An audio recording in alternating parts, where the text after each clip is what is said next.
I'm Vugsy and I'm an addict. I'm going to be reading just for today, August 2nd, 2024. Practicing Honesty, page 224, basic text, page 85. When we feel trapped or pressured, it takes great spiritual and emotional strength to be honest. Many of us try to wiggle out of a difficult spot by being dishonest, only to have to humble ourselves later and tell the truth. Some of us twist our stories as a matter of course, even when we could just as easily tell the plain truth. Every time we try to avoid being honest, it backfires on us. Honesty may be uncomfortable, but the trouble we have to endure when we are dishonest is usually far worse than the discomfort of telling the truth. Honesty is one of the fundamental principles of recovery. We apply this principle right from the beginning of our recovery when we finally admit our powerlessness and unmanageability. We continue to apply the principles of honesty each time we are faced with the option of either living in fantasy or living life on its own terms. Learning to be honest isn't always easy, especially after the covering up and deception so many of us practice in our addiction. Our voices may shake as we test our newfound honesty, but before long, the sound of the truth coming from our own mouth settles any doubts. Honesty feels good. It's easier living the truth than living a lie. Just for today I will honestly embrace life with all its pressures and demands. I will practice honesty, even when it's awkward to do so. Honesty will help, not hurt, my efforts to live clean and recover. Lying is exhausting because you have to remember the story you told to who, what, when, and where, and why. And maybe I told this person one version of the story and left out the real crucial important parts. And maybe I told this person another perspective of the story. But the problem is, whatever story you're spinning to everybody, you have to remember it. And eventually, in most cases, or a lot of cases, people will figure out the real story. And then they're going to label you as a liar, somebody they can't trust. Untrustworthy is not a place or a person or a thing you want to be.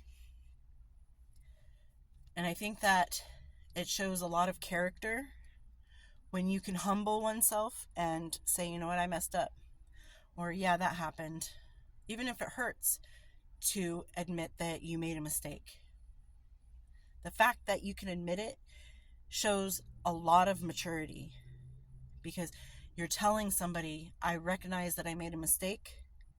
And in that moment, they can trust you to not only tell the truth in the future, but also trust you to correct the mistake you made. Does that make sense? I feel like when you tell the truth, you start to have a better perspective on life.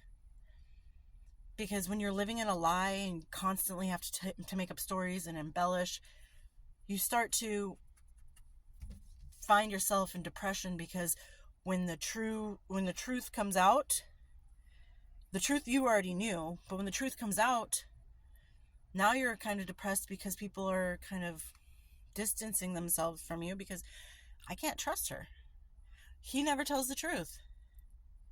They don't know what version of the story is real. But when you tell the truth, that's it. That's the end of the steps. When you lie, you have extra steps you got to take. That's why it's so exhausting and draining.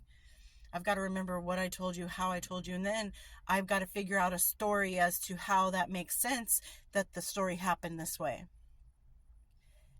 And you're taking all this extra time and energy that you could be putting to your recovery to make sure that what you're saying makes sense and all the steps match up to reach the conclusion that you've been sharing with people.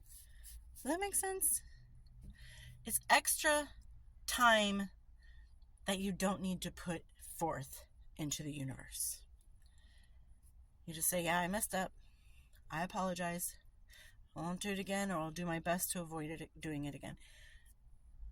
And that trust builds respect. People will trust that you will own up to your mistakes.